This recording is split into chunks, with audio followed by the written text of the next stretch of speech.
Mr. Brown's Bad Day.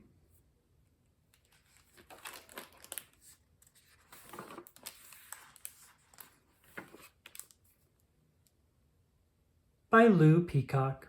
Illustrated by Alison Friend. Mr. Brown was a very important businessman.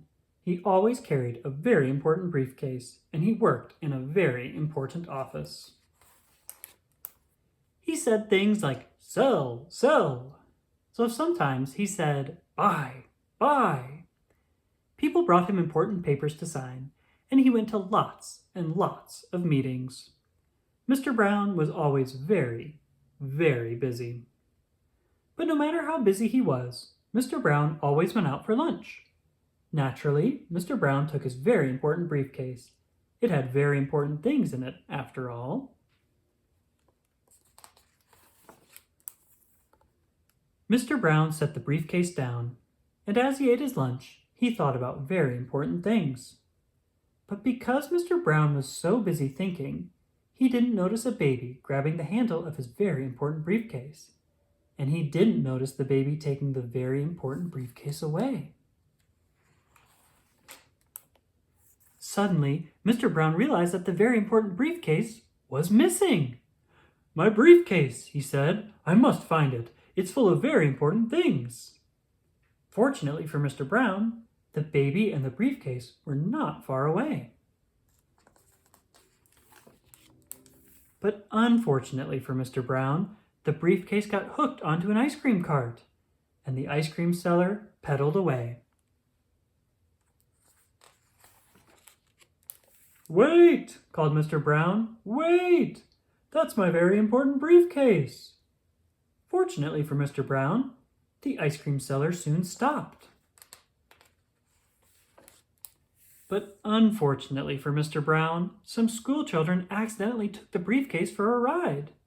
"Wait!" shouted Mr. Brown. "Wait! That's my very important briefcase." Fortunately for Mr. Brown, the line was moving quickly. But unfortunately for Mr. Brown, when the school children got off the ride, they took Mr. Brown's very important briefcase with them. And then they went to catch the bus.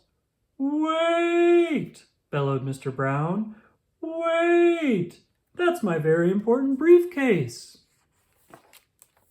Mr. Brown ran as fast as he could to the bus stop and was just in time to see the bus pull away. Poor Mr. Brown! His hat and jacket were gone, and his tie was askew.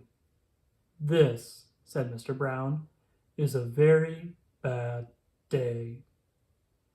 But the very important briefcase was full of very important things.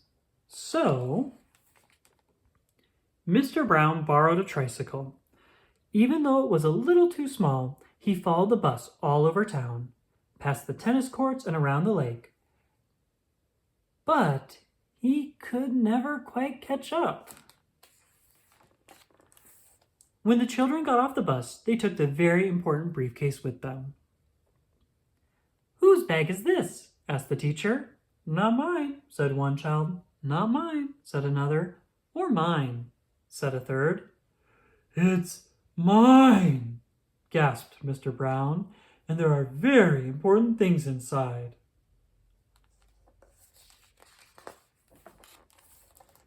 By now, it was dark, and because it was too late to go back to his very important office, Mr. Brown went home.